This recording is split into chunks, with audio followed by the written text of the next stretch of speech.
Muito bom dia. No programa Saúde em Evidência de hoje, nós vamos conversar com o Dr. Vinícius Lucena, que ele é médico especialista em saúde da família e da comunidade, que está como coordenador das residências da Faculdade de Medicina do Sertão e vice-supervisor da residência em Medicina da Família e Comunidade. O programa está bem esclarecedor e com certeza vai fazer muita diferença na sua vida. O Saúde em Evidência tem o apoio de Líder PE, Lojas LW, Memorial Imagem, Faculdade de Medicina do Sertão e Impact Soluções. Muito bom dia, estamos começando mais um programa Saúde em Evidência e que bom que você, mais um sábado, abriu as portas da sua casa para receber informações de qualidade. Nós estamos hoje com uma pessoa muito especial que vai falar conosco sobre uma área específica da medicina que faz tanta diferença. Vamos falar da área Medicina da Família e Comunidade. Estamos recebendo o Dr. Vinícius, seja muito bem-vindo. Essa casa é sua, sinta-se em casa, fique à vontade. E eu quero já aproveitar para deixar esse espaço para você se apresentar, para que Arco Verde lhe conheça. Dr. Vinícius é de Caruaru e chegou em Arco Verde, né, para acrescentar à nossa sociedade e o saber dele. Então, seja muito bem-vindo mais uma vez. Obrigado. Bom dia, Catarina. Bom dia, pessoal. Meu nome é Vinícius, sou médico pela Universidade Federal de Pernambuco, médico de família e comunidade também pela Universidade Federal de Pernambuco e vim, aqui para Arco Verde através da Faculdade de Medicina do Sertão. A princípio era ser professor apenas, e aí durante a minha estadia na própria instituição foi visto, não, a gente precisa de Vinícius para coordenar a residência de medicina de família, para supervisionar a residência de medicina de família, e hoje eu estou aqui na Faculdade de Medicina como coordenador das residências.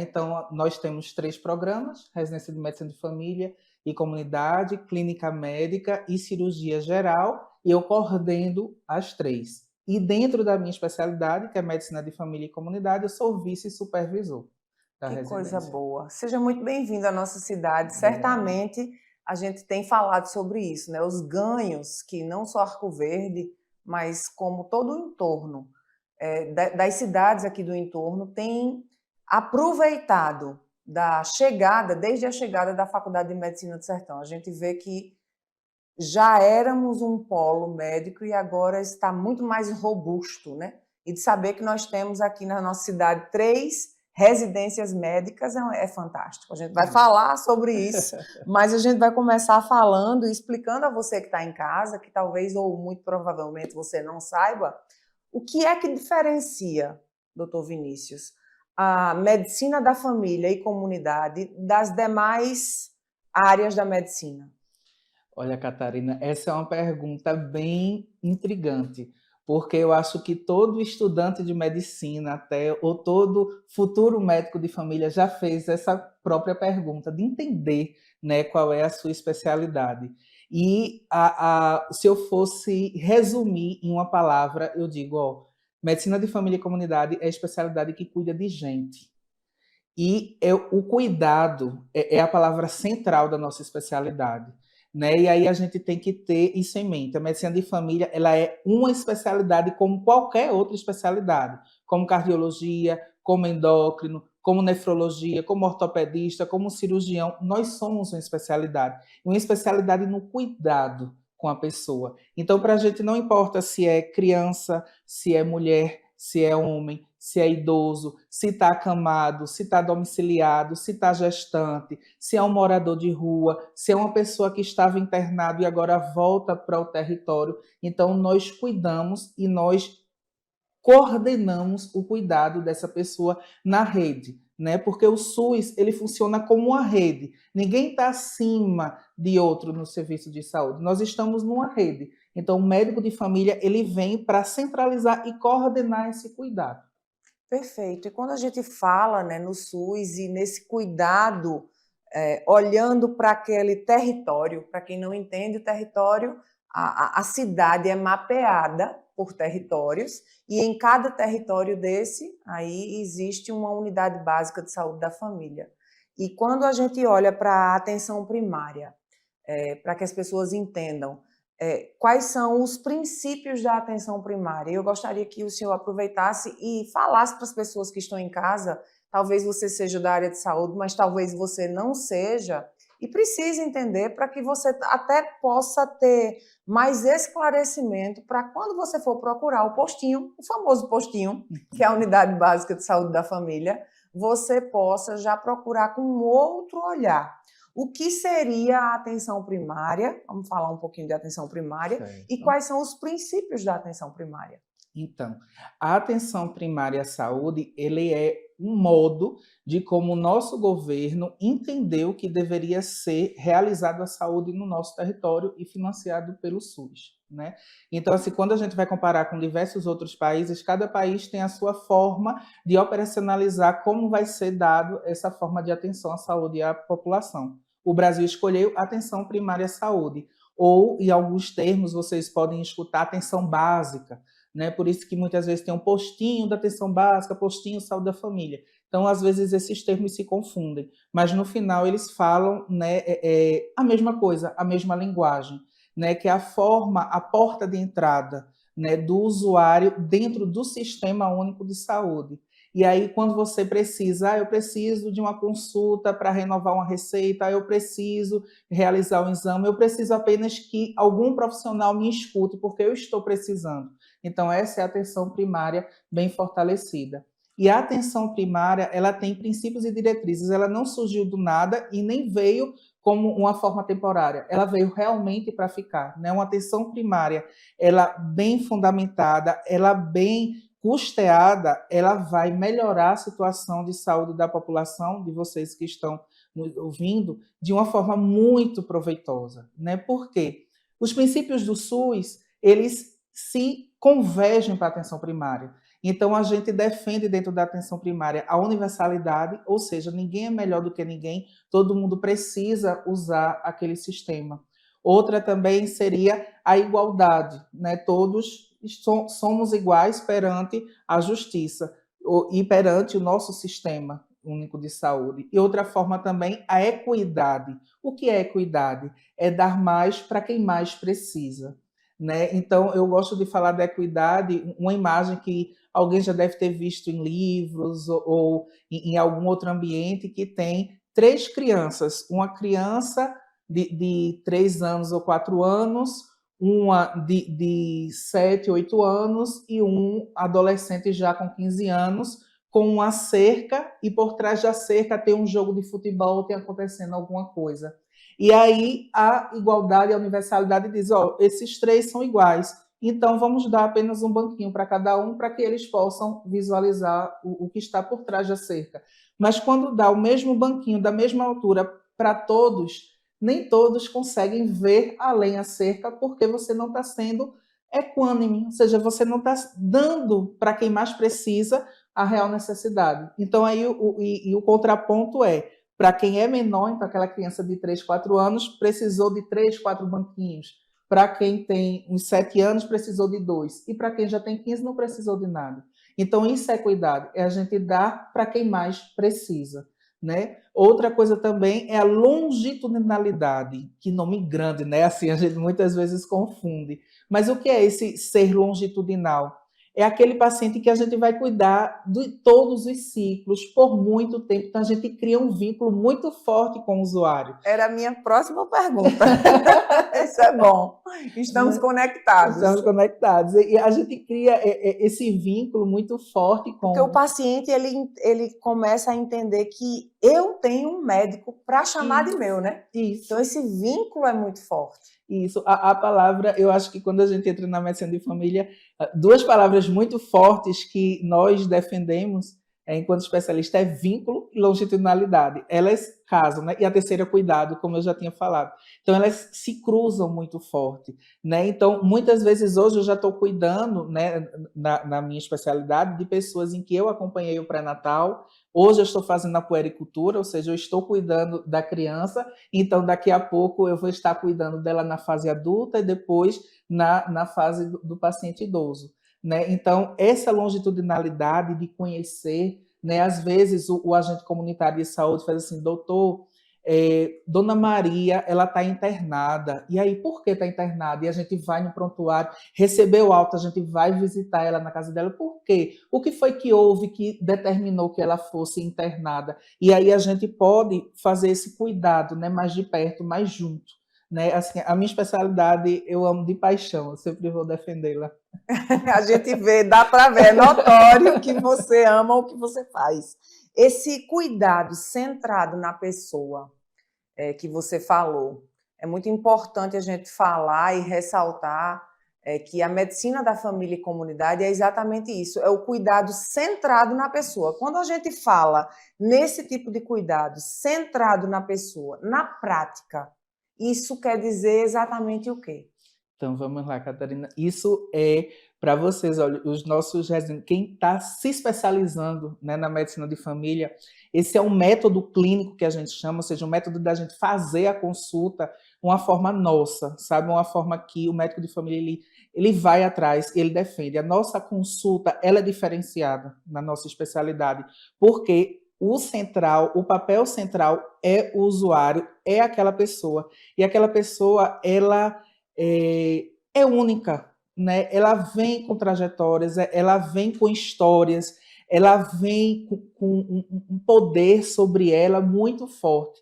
E quando a gente não centra o cuidado na pessoa e vai centrar o cuidado na doença, ou seja, a Catarina é uma pessoa com tuberculose, tuberculose, ela é tuberculose. Não. Quem é Catarina? Da onde ela veio? Para onde ela vai? Por que ela se infectou com a tuberculose? Qual é a experiência que ela tem com a doença? Por quê? O que é que ela acha? O que é que ela espera de mim? Né? É engraçado isso, Catarina, porque essa é uma pergunta dentro do método, né, do cuidado centrado na pessoa que a gente faz. O que é que você, usuário, espera de mim, enquanto médico? Para a gente tentar entender e tentar balizar quais são os objetivos do usuário e quais são os meus objetivos enquanto profissional de saúde. E a gente chegar num acordo. E eu sempre digo, o método clínico centrado na pessoa, ele vai dialogar com o paciente para tentar propor aquilo que o médico acredita que é melhor para você. Mas não necessariamente o que o médico acredita que é melhor para mim é o que eu acredito que é melhor para mim. Então, eu preciso entender o que é que o paciente entende da doença, o que é que o paciente entende da saúde, o que é que o paciente entende das relações familiares, das relações com a comunidade, né, das relações com o todo, para eu poder entender, né, e conversar com ele, pactuar com ele metas.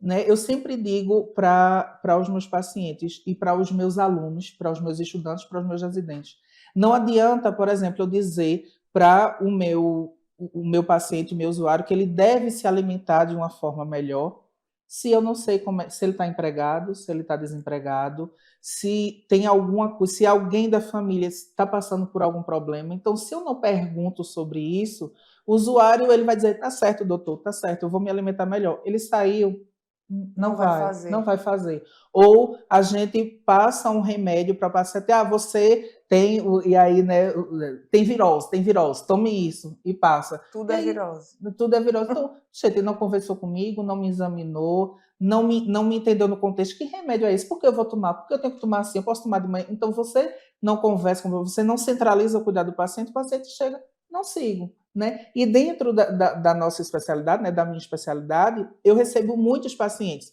que vêm de outros especialistas focais, que a gente chama, porque é só um foco. Então, cardiologista, o foco dele é só coração. Neurologista, o foco dele é só o cérebro. E a gente é o cuidado todo, como integral. Todo.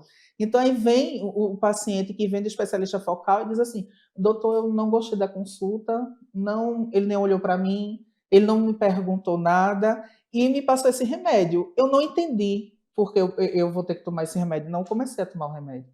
Né? E a gente vai entender, vai conversar por que ele passou, vai examinar o paciente, vai entender, né, as relações, vai classificar o paciente, que é um bom médico de família, é um bom clínico mesmo. né? Então, ele vai entender também da parte clínica e vai conversar com o paciente e dizer, olha, o cardiologista provavelmente pediu para você tomar, porque não é mandar, porque ninguém manda no Sim. outro, pediu, orientou que você tomasse essa medicação por causa disso, disso e disso, né? Então, o método centrado na pessoa, que a gente chama MCCP, que é o método clínico centrado na pessoa, é justamente isso. É o grande diferencial da nossa especialidade para as especialidades focais. Tenho certeza que você que está em casa já começou amando o programa de hoje, com muito esclarecimento. Eu vou chamar um breve intervalinho comercial e daqui a pouquinho a gente está de volta. Aqui na Impact, nós entendemos que cada negócio é único.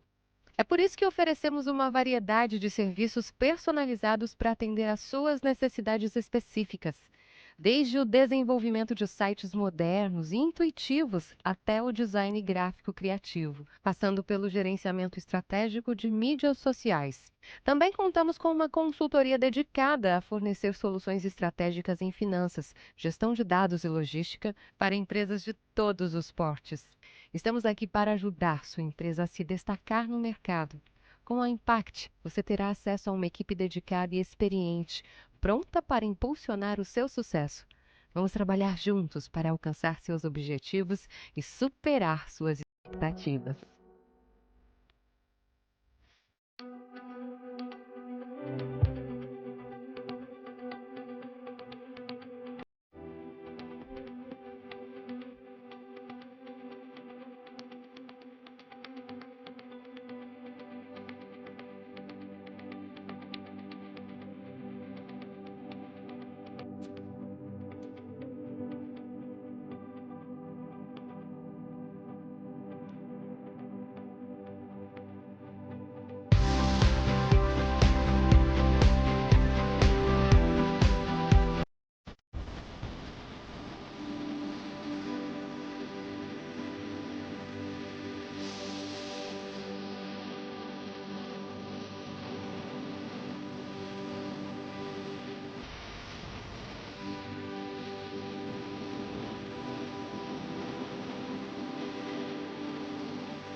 O Saúde em Evidência tem o apoio de Líder PE, Lojas LW, Memorial Imagem, Faculdade Medicina do Sertão e Impact Soluções.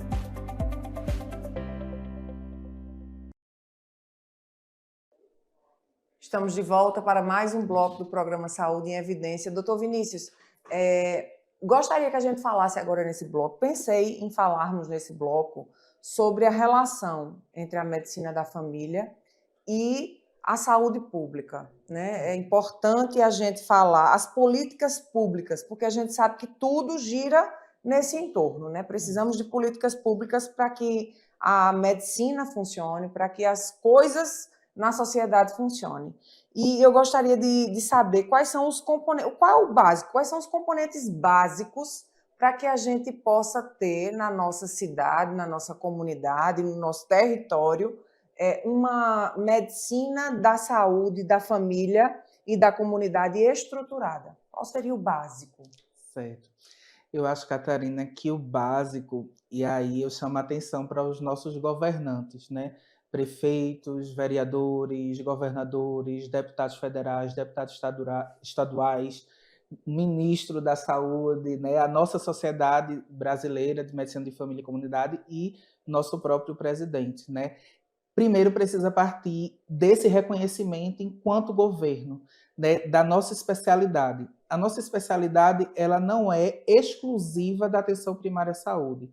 Eu posso abrir um consultório e atender como médico de família e comunidade, mas o Brasil incorporou que o melhor especialista para estar na frente da atenção primária à saúde é o médico de família e comunidade. Então precisa que o governo realmente entenda isso, sabe? Porque eles dizem, todas as nossas portarias, a PNAB, que a gente chama que é a Política Nacional da Atenção Básica, né, a nossa sociedade corrobora. Não, o médico de família é o médico especialista mais indicado para atender a atenção primária à saúde.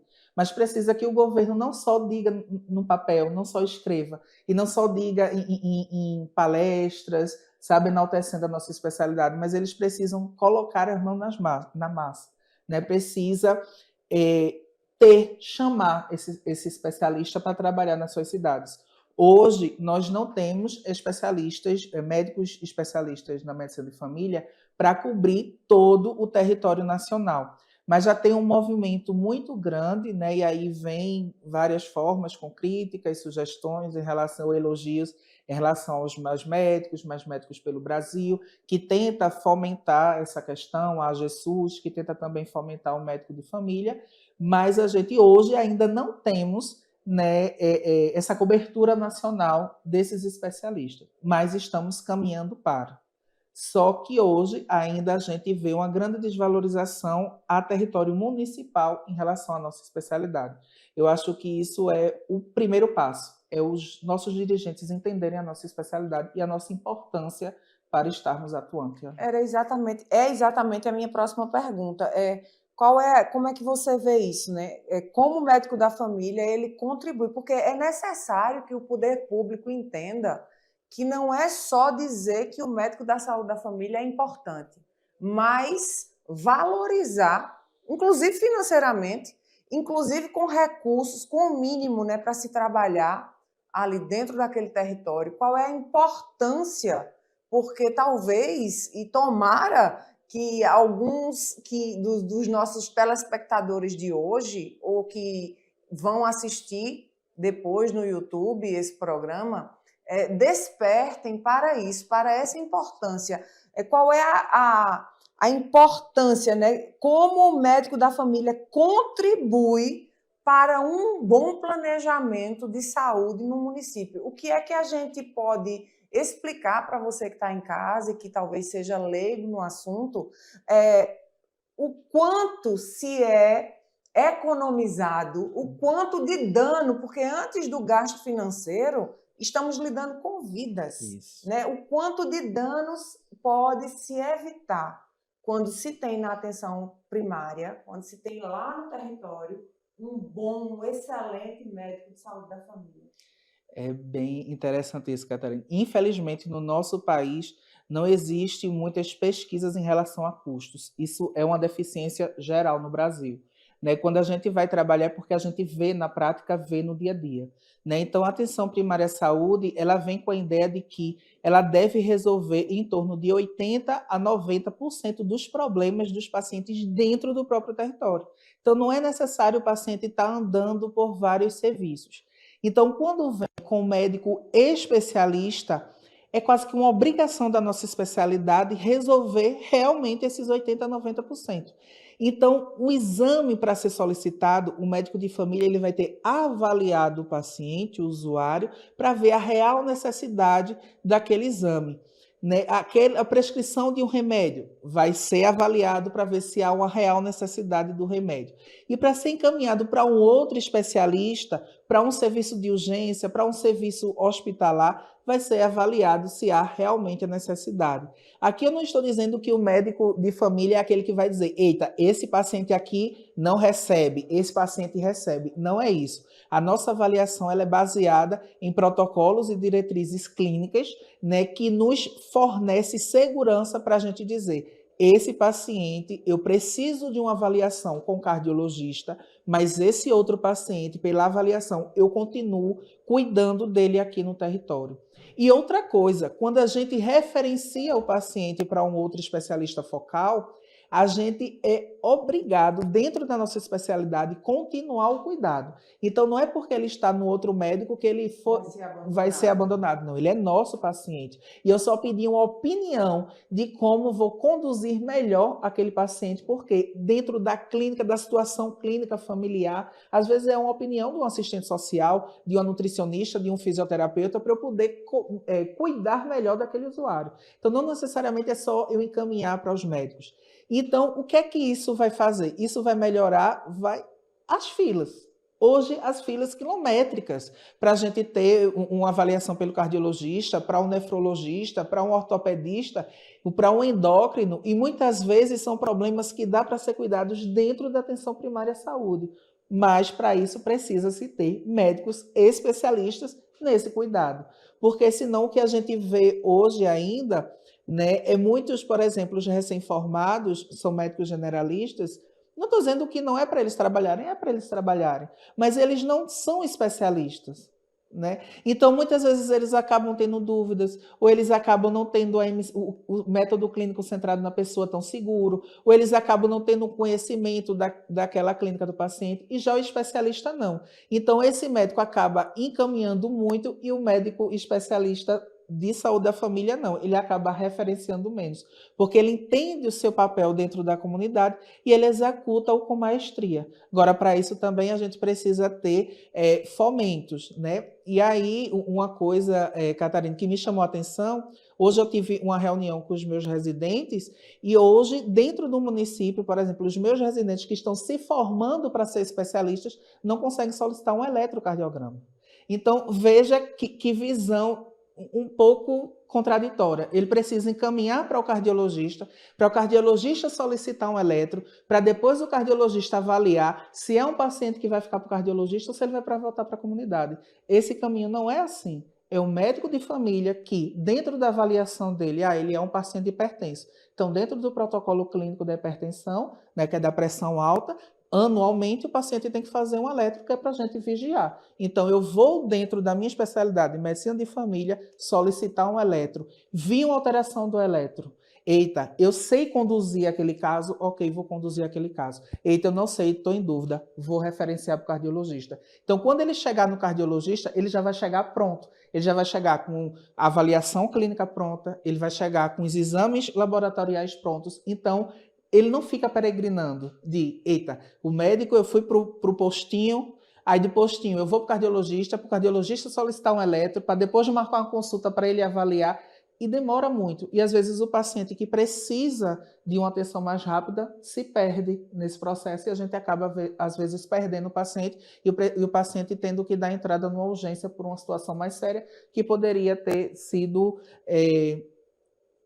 conhecido logo para a gente, quando a gente tem esse poder de solicitar alguns exames, né? Eu não estou falando aqui que então todo médico vai solicitar, não, são médicos especialistas em formação, são os nossos médicos já especialistas que estão na rede, que eles poderiam fazer, né? Então essa é a visão. E mais uma vez a gente vai para um breve intervalo, mas daqui a pouquinho a gente está de volta. Espero você! Conheça as lojas LW, a história de sucesso de Arco Verde que começou há 38 anos. Desde o primeiro móvel vendido, a visão era clara: oferecer qualidade e inovação para todos os lares. Hoje somos líderes em móveis e eletros, com design e tecnologia que transformam casas em lares. Na moda, vestimos suas emoções com estilo e no esporte, equipamos suas aventuras com paixão. E na LW Sapatos, garantimos durabilidade e elegância em cada passo. Lojas LW, tudo para você. Aqui na Impact, nós entendemos que cada negócio é único. É por isso que oferecemos uma variedade de serviços personalizados para atender às suas necessidades específicas. Desde o desenvolvimento de sites modernos e intuitivos até o design gráfico criativo, passando pelo gerenciamento estratégico de mídias sociais. Também contamos com uma consultoria dedicada a fornecer soluções estratégicas em finanças, gestão de dados e logística para empresas de todos os portes. Estamos aqui para ajudar sua empresa a se destacar no mercado. Com a Impact, você terá acesso a uma equipe dedicada e experiente, pronta para impulsionar o seu sucesso. Vamos trabalhar juntos para alcançar seus objetivos e superar suas expectativas. O Saúde em Evidência tem o apoio de Líder PE, Lojas LW, Memorial Imagem, Faculdade Medicina do Sertão e Impact Soluções. Estamos de volta para mais um bloco do programa Saúde em Evidência e agora a gente vai entrar num assunto que eu particularmente gosto muito e eu tenho certeza que vai ser bastante esclarecedor para você que está em casa. Doutor, como é que é a abordagem biopsicossocial? Primeiro a gente vai deixar o senhor falar sobre isso, né? Explicar o que é uma abordagem biopsicossocial, qual a importância dela dentro do contexto da medicina, da família e da comunidade. Certo. Catarina, essa é uma pergunta bem intrigante, né? Porque aí vem das brigas do conceito do que é saúde, do conceito do que é doença, lá de trás, né? Então, dentro da história, né, da saúde, tem uma questão de que quando foi descobertas as bactérias, os vírus, os protozoários, né, os bichinhos, os famosos bichinhos que causam as doenças, então meio que se focaram nisso, né? Se focaram a doença, aquilo que está causando. E esqueceram que tem uma pessoa que está adoentada, né? E muitas vezes, e aí quando a gente traz, por exemplo, a doença da mente, não existe uma bactéria, não existe um vírus, mas existe uma pessoa, a mente doente, né? E aí a análise biopsicossocial, ela vem com isso, com essa pegada. Né? Não, eu não vou priorizar a doença, né? Eu vou priorizar o indivíduo e suas relações. Então, é o indivíduo com ele mesmo, como é que ele se entende, e esse indivíduo dentro da comunidade, dentro da família, né? Porque muitas vezes, por exemplo, dentro da saúde mental, um paciente que tentou suicídio ou que pensa em tirar a própria vida, né? Então, muitas vezes a gente utiliza a comunidade, utiliza a família e faz uma pergunta e faz assim: por que você não fez isso até hoje? E aí esse paciente faz assim: ah, é porque eu gosto muito do meu filho, é porque eu gosto muito da minha mãe, ou porque eu sou de uma religião que me faz querer estar vivo. Então, vamos nos agarrar a isso. Então, eu vou precisar da sua mãe aqui, eu vou precisar do seu filho, eu vou precisar dessas relações religiosas para o melhor cuidado desse paciente. Então, é entender, né, que o indivíduo ele não está só, ele está inserido dentro de uma família e dentro de uma comunidade. É perfeito isso que você falou, porque aí quando você compreende o universo, né, individualizando, olhando aquele ser humano como único, né, naquele momento. É importante quando ele verbaliza: ah, eu tenho a minha religião, se eu fizer isso, eu tenho a consciência de que eu vou para o inferno. Na próxima consulta, certamente você já vai perguntar como é que foi na igreja domingo passado. Né? E isso vai fazer ele se sentir: opa, doutor Vinícius lembra que isso é importante para mim. E aí vai validando esses processos dentro da pessoa e certamente faz muita diferença, não é verdade? Gostaria que conversássemos agora sobre os principais instrumentos utilizados dentro de uma consulta, como é para você que está em casa e nunca passou por um médico. Eu nunca passei, então eu sou uma que quero saber, estou bem interessada em saber como é, na prática, uma consulta com um médico de saúde da família e comunidade. Quais são os principais instrumentos que vocês usam para essa abordagem? Olha, Catarina, o engraçado é que o instrumento é um instrumento pessoal do médico, que é o ouvido e os olhos. É o que basta para a gente. Tanto é que a nossa sigla da nossa especialidade é MFC, né? Médico de Família e Comunidade. E muitas vezes, num tom de brincadeira, a gente faz a medicina de fofoca e comunidade. Porque a gente gosta de ir atrás da história do paciente. Sim. A gente necessário, né? Necessário. Então, não é só uma questão de estou passando por uma situação, eu estou ansioso, eu estou com taquicardia, não sei o quê. E quando a gente vai conversar, sim, mas o que aconteceu? Então, são fundamentos dentro da consulta, do processo de diálogo, de entrevista, que nos diferencia de outras especialidades. Porque a gente quer realmente entender quem é você. Né, quer realmente entender o que você está passando. Não é só, é uma dor no joelho, então o ortopedista vá para a fisioterapia e tome esse anti-inflamatório. Não, peraí, você trabalha com o quê? Eita, você trabalha muito tempo sentado, trabalha muito tempo em pé, eita, é costureira, desfia muito tecido, muito pano, eita, então... Tá levantando para beber água? Não, eu estou com dor nas costas, passo muito tempo, doutor. Então, a gente vai começando a entender como é o dia a dia. E tem muitas doenças, Catarina, ou muitas atribulações que os nossos usuários passam, que a gente precisa entender. Não é remédio. Então, vamos supor que eu passasse 10 horas do meu dia sentado. Eu vou ter dor na coluna, eu vou ter dor no joelho. Não tem como Não tem ter. como. Aí eu vou dizer, não, toma esse remédio que vai passar. Ou eu Não vou vai. dizer, não vai. Ou eu vou dizer assim, então se demita do seu trabalho. Não pode. Não pode. Então, a gente, você não pode. Então, a gente, peraí. Então, criar vamos uma tentar estratégia, organizar. Se você, a cada 2 horas trabalhadas, você pode se alongar, você pode se levantar, pode se espreguiçar, pode fazer alguns movimentos. Posso, doutor? Ótimo. Isso já vai ser uma grande melhoria para você. Então, a gente é preocupado em entender esse paciente e entender como é que ele se cerca. Então, os nossos equipamentos é ouvido e olho. Existem algumas doenças que a gente precisa estar procurando, porque são doenças que, se a gente encontrar muito cedo, o prognóstico, ou seja, a chance do paciente de ter cura ou de ter uma melhor sobrevida é melhor. Então, são doenças, são estudos que nos favorecem para a gente fazer o rastreio de determinados tipos populacionais ou de determinadas idades. Por exemplo, pacientes acima de 35 anos, a gente tem que estar rastreando para ver se o paciente vai ter diabetes ou não vai ter diabetes. Mulheres, aí é pelo Ministério da Saúde, mulheres acima de 50 anos até 69 anos. Então, a gente tem que ir em busca se ela tem algum grau, alguma possibilidade de câncer de mama.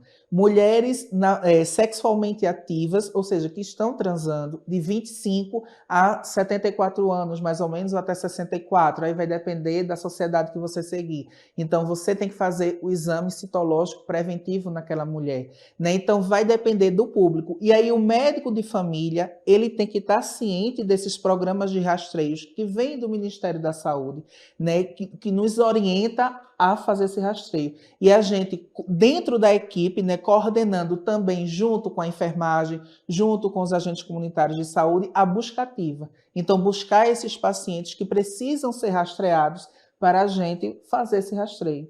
E dentro das consultas, muitas vezes o paciente vem, não, doutor, eu só vim renovar a receita, certo, mas você já fez sua mamografia, você já fez o seu exame de lâmina, os seus exames laboratoriais, quando fez, já mediu sua pressão? Então, o paciente que não é hipertenso, ou seja, que não tem pressão alta, ele deve ser aferido pelo menos uma vez por ano sua pressão. Então, são medidas que a gente faz no processo de consultagem, né, de toda a consulta, a gente está vislumbrando algum grau de rastreio para determinado tipo populacional.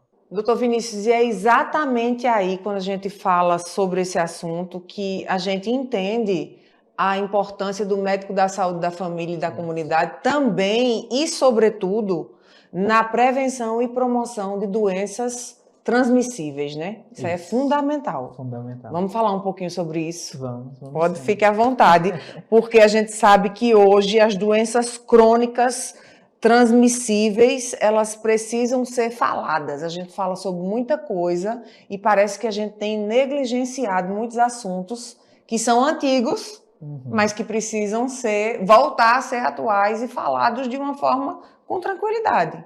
Não é verdade? Isso mesmo, Catarina.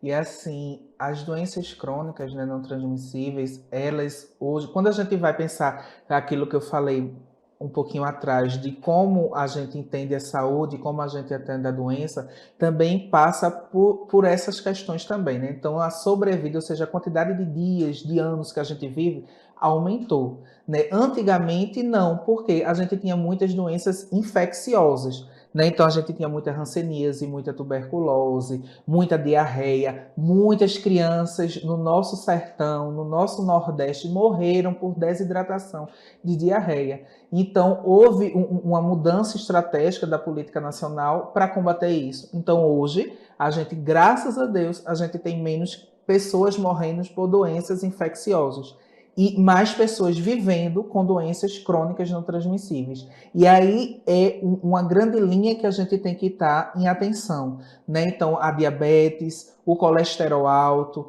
a pressão alta, as doenças, os cânceres, né? Então, são doenças crônicas que eu não pego. Se eu tenho pressão alta, e me cuide, tá, gente? Me cuide.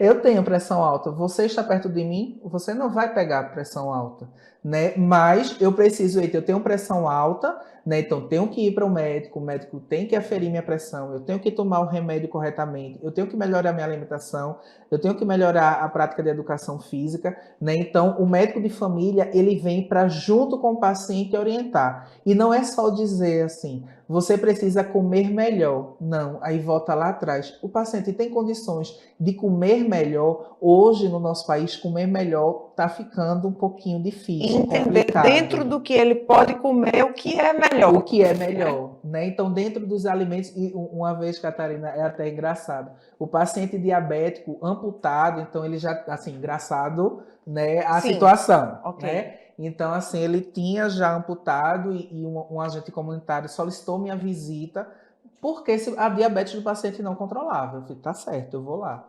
E aí conversei com ele, não, mas eu tô me alimentando bem, tá tudo certinho, eu tomo minha insulina, tudo certinho. Tá certo, você me permite eu ir lá na sua cozinha, abrir as portas dos armários para eu ver o que é que você tá comendo? Ele pode ir, doutor. E aí, quando eu abri... Uma goiabada. Não era goiabada, não. Era a fuba, aquela fuba Sim. branca. Assim, eu acho que não tinha menos de 20 pacotes, não. Não, ele compra porque me disseram que a fuba branca é boa, é melhor do que a amarela. Tá vendo? Aí eu fiz, não, a única diferença é a cor. Branca e amarela é a mesma coisa em relação ao açúcar. Então, o que é que está acontecendo? Vocês estão com dinheiro? Como é que está? E aí vai entender, não, disseram a ele que a fuba branca é melhor do que a amarela, ele não estava com muitas condições financeiras, então ele aí estocou a fuba branca. E aí o médico de família não, vai lá na casa, veja que visita liberdade. domiciliar, isso é maravilhoso. Eu sou apaixonada por isso. E que liberdade de você entrar na casa, no território do outro. A confiança, né? A médico, confiança, o vínculo que o senhor falou no começo, né? De você abrir, teve outro paciente que eu fui fazer a visita, eu posso abrir sua geladeira? Aquela situação, eu preciso de um assistente social. Eu preciso que sua filha, porque a geladeira estava desligada, queimada, a insulina não estava sendo armazenada corretamente. Ele estava morando sozinho. Eu fiz, senhor, o senhor não pode. Aciona a rede. Aciona a rede. Então eu fui. Eu falei para o agente de saúde. E aí, lógico que eu não impedi o cuidado com o paciente, mas eu disse assim, eu só atendo o seu João se a filha dele vier para consulta. Responsabilizar. Né? Então, para eu entender por que a filha não está cuidando, tem algum problema familiar também? Será que ele foi um pai que maltratou muito a filha e a filha hoje não gosta do pai? A gente também não pode julgar, não né? Pode julgar. Tem que entender o outro. Isso, então o médico de família é esse. Eu não vou julgar, eu vou entender por que a filha não está cuidando dele. E você, olha, ele hoje eu entendo alguma situação, ou senão às vezes ela está despercebida. Eu falei, olha, seu pai precisa de um cuidado, precisa de uma atenção maior. Né? Então o médico de família ele vai lá para catucar mesmo essas questões, porque o nosso objetivo é melhorar a saúde e a qualidade de vida do nosso usuário. Doutor Vinícius, dentro da atenção primária, como deve ser a condução de um paciente com certamente você que está em casa já ouviu falar comorbidades, mas um paciente multimorbidades, como é que essa condução na atenção básica funciona? Certo, Catarina. Primeiro, a gente precisa entender que o médico não é super-herói, né? Esse é o primeiro passo. O médico, ele é dentro da equipe, né? Então, é um paciente que é com muitas comorbidades, então eu não vou conseguir ajudar aquele paciente sozinho. Esse é o primeiro pensamento que a gente tem que ter. E aí eu vou chamar a rede, eu vou chamar a minha equipe de enfermagem, né? Então, às vezes é um paciente que tem uma lesão. Médico, minha gente, quem sabe de lesão é os enfermeiros e as enfermeiras. Médico, a gente aprende, entende, vê as lesões, mas quem estuda, quem se especializa nisso é o enfermeiro. Então, se o paciente tem uma lesão, chama a enfermagem. Olha, veja aqui esse paciente comigo, veja essa lesão. Eita, é um paciente que está muito desnutrido. Eita, eu vou chamar a nutrição, porque precisa de um suplemento. Será que precisa mesmo do suplemento? Qual suplemento? Eu vou passar, e aí chama a nutrição. Eita, é um paciente que teve um derrame, teve um AVC, e hoje está acamado. eita, eu vou já orientar a fazer alguns exercícios, mas eu vou pedir uma opinião do fisioterapeuta. E aí a gente se mune, né, de outras visões, de outras especialidades, de outras áreas de saúde para melhor o cuidado daquele paciente. E tem até aqueles casos que, dentre das comorbidades, existe aquele que é de extrema comorbidade. E aí a gente precisa fazer para aquele paciente especial que a gente chama de PTS, que é um projeto terapêutico singular. Que aí a gente tem uma rodada de conversa, até o agente de saúde recepcionista que conhece aquele usuário que a gente está fazendo, vai participar da reunião, o próprio usuário, a família, né, ou aquele que ele não, é o padre que me ajuda, é o pastor que me ajuda. Então, chame ele para estar presente. Então, outras especialidades, e a gente cria um plano de intervenção para aquele usuário, né? Então, assim, quem tem domínio disso é o médico de família. Os outros especialistas focais a gente pode. Olha, tem aquele paciente que ele tem uma insuficiência cardíaca, que ele tem uma artrite de joelho, ou que ele tem uma diabetes compensada. Eu quero tua opinião enquanto especialista focal nisso. Mas o cuidado do médico de família é que vai ter que orquestrar, que vai ter que pedir a opinião desse outro especialista, que vai ter que pedir a opinião de outra área de saúde, né? Então ele acaba orquestrando, né, esse cuidado com esses pacientes. Perfeito. Só antes de parar, de fazer uma pausa, que a gente vai ter uma breve pausa agora para um intervalo, eu quero que você saiba, talvez você que está em casa não saiba disso. Quando o Dr. Vinícius fala usuário, é usuário do Sistema Único de Saúde. Isso. Tá bom? Porque às vezes as pessoas confundem, porque na nossa sociedade o usuário está muito ligado ao usuário de droga, usuário de álcool e outras drogas, enfim, mas é usuário do sistema, do serviço, ok? Um breve intervalinho e a gente volta daqui a pouco. O Memorial Imagem está dentro do Hospital Memorial Arco Verde, o que lhe proporciona a segurança de um ambiente hospitalar, além de contar com vários serviços num só lugar: tomografia computadorizada, mamografia, ultrassonografia e raio-x. Os equipamentos possuem uma alta resolução e agora também com um novo tomógrafo de última geração e potência elevada. Tudo isso funciona 24 horas por dia, alinhado a uma equipe especializada, que oferece agilidade e confiança na execução dos resultados.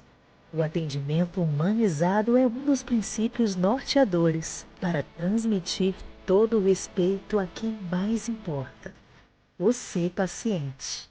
Memorial Imagem, qualidade que faz diferença na sua saúde.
O Saúde em Evidência tem o apoio de Líder PE, Lojas LW, Memorial Imagem, Faculdade Medicina do Sertão e Impact Soluções.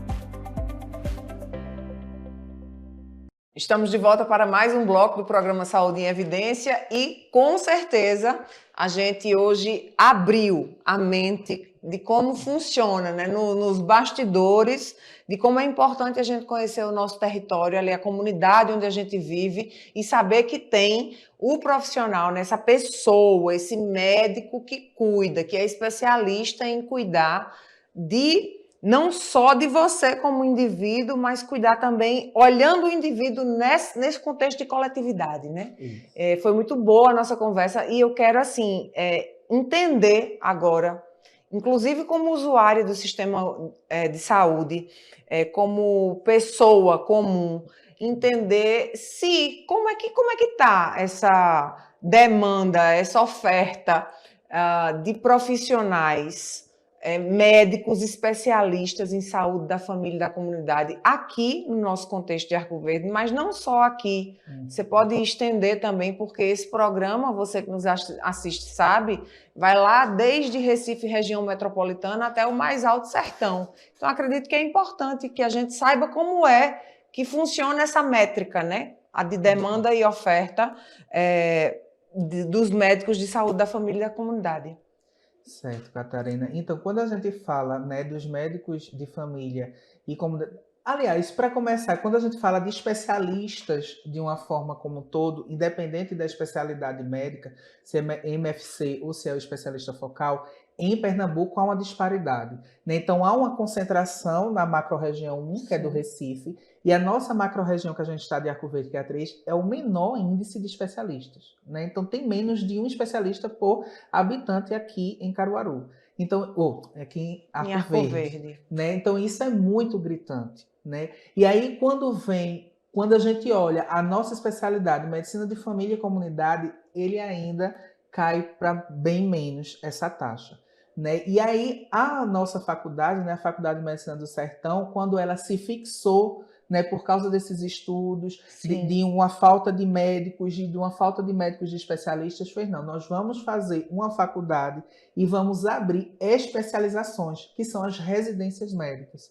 E aqui nós temos a de medicina de família e comunidade, né? Então, nós preparamos os nossos futuros médicos de família dentro da rede de Arco Verde. Que é você quem coordena. Sou eu que coordeno. Então, fique à vontade para falar sobre isso agora. Isso, então, assim, nós temos, né, a especialidade de medicina de família e comunidade aqui, ela dura 2 anos. Né? Então, o médico, então, ele faz um processo seletivo e tal, e chega para nós, enviado do Estado. Né? Então, tem um processo seletivo e ele chega e diz, eu quero ficar aqui em Arco Verde, eu quero me especializar aqui em Arco Verde. Então, nossa missão, enquanto instituição, é formar aquele médico em um especialista em medicina de família e comunidade e fazer com que a gestão municipal de Arco Verde ou das cidades circunvizinhas entendam a importância e absorvam esse médico especialista, por tudo que a gente já conversou. Né? Então, você vai ter um médico qualificado dentro do sertão de Pernambuco,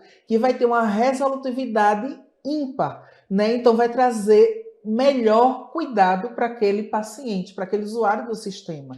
Não é só medicina da família e da comunidade, tem outras 2 que você também coordena. Isso. Eu coordeno porque eu coordeno, quando a gente fala de residência, é um braço de coruja, assim, né? Então eu estou nas asas, né, das 3 residências, e aí tem meus coordenadores, tem os supervisores, tem os preceptores e tem os residentes. Então, isso cadinho. Então eu coordeno, eu fico com olho de águia, né, sobre tudo, porque eu estou formando médicos especialistas, né? Então eu tenho que ter responsabilidade, tenho que ter cuidado nessa formação.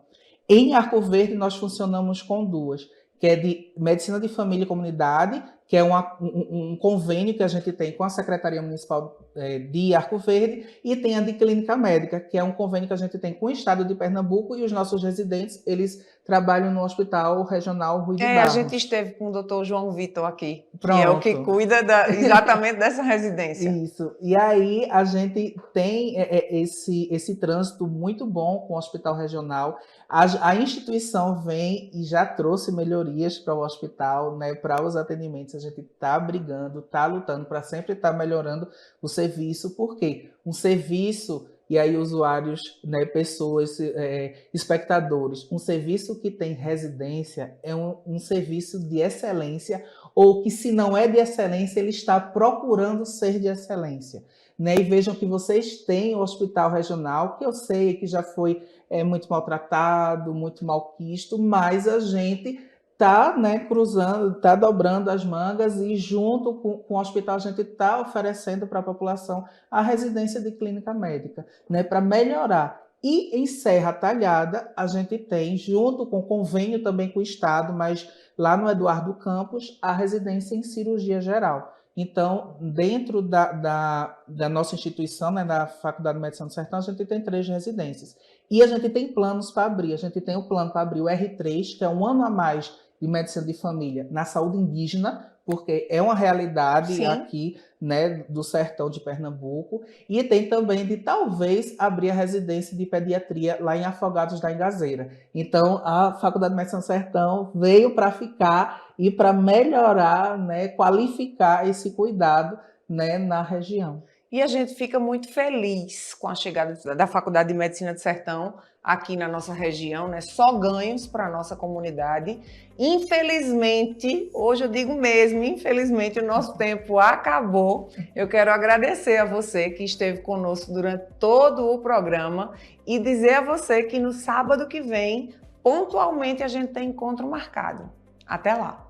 Saúde em Evidência tem o apoio de Líder PE, Lojas LW, Memorial Imagem, Faculdade Medicina do Sertão e Impact Soluções.